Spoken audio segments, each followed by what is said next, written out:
Admiral Zekthara's four eyes blinked in rapid succession as she reviewed the casualty reports from the Kepler Nebula incident. The holographic display flickered with numbers that defied comprehension. 847 hegemony vessels destroyed, 1.2 million casualties, 3 entire battle fleets reduced to scrap metal floating in the void, all within the span of 6 standard hours. The human fleet that had caused this devastation? 12 ships. 12.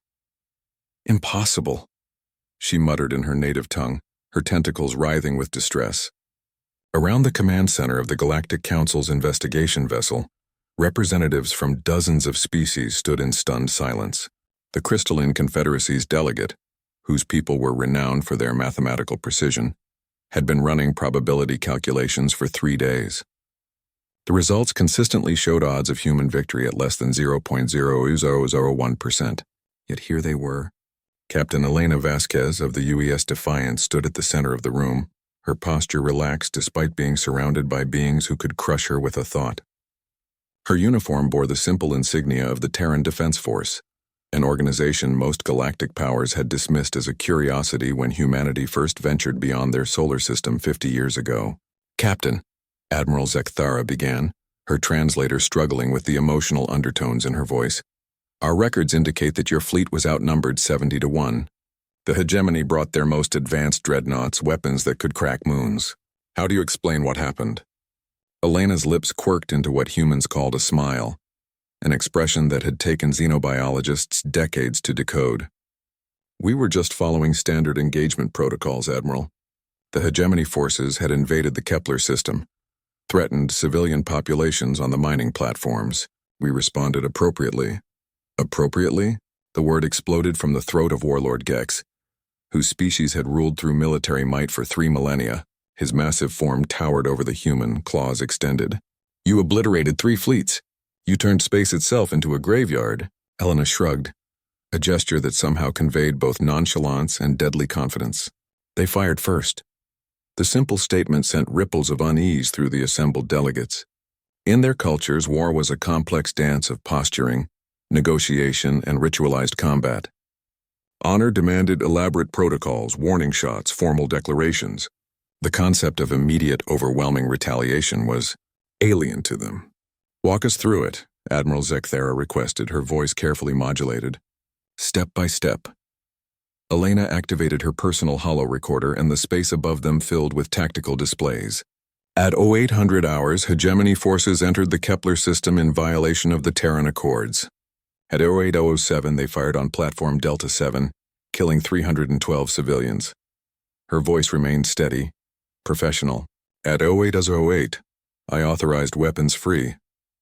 The hologram showed 12 human vessels against an armada that darkened space itself. The hegemony ships were massive, bristling with energy cannons and particle beams that could level cities. The human ships looked almost fragile in comparison. Sleek, angular, built for speed rather than brute force. "The hegemony flagship World Ender targeted our ship first," Elena continued. "Standard procedure called for immediate response. We launched our full missile complement. What followed challenged everything the galactic community understood about space warfare. The human missiles didn't just carry explosive warheads, they carried AI guidance systems that learned and adapted in real time, swarming the enemy formations like angry hornets. Where other species fired massive beams that took minutes to charge, humans launched thousands of smaller projectiles that struck with surgical precision. "Your torpedoes," the crystalline delegate spoke, its voice like wind chimes. "They targeted life support systems specifically." "Casualties were regrettable but acceptable," Elena replied. "Our doctrine prioritizes ending conflicts quickly to minimize overall losses."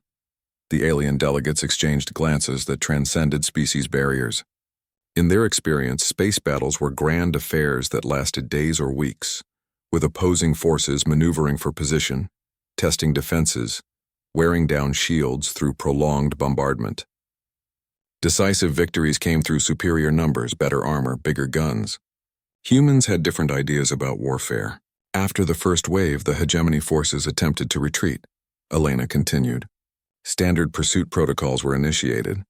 This was perhaps the most shocking part. When the alien fleets turned to flee, the humans had hunted them down like predators chasing wounded prey. No mercy, no quarter, no opportunity to regroup and threaten human colonies again. In 37 minutes, 3 battle fleets ceased to exist. This is madness, Warlord Gex growled.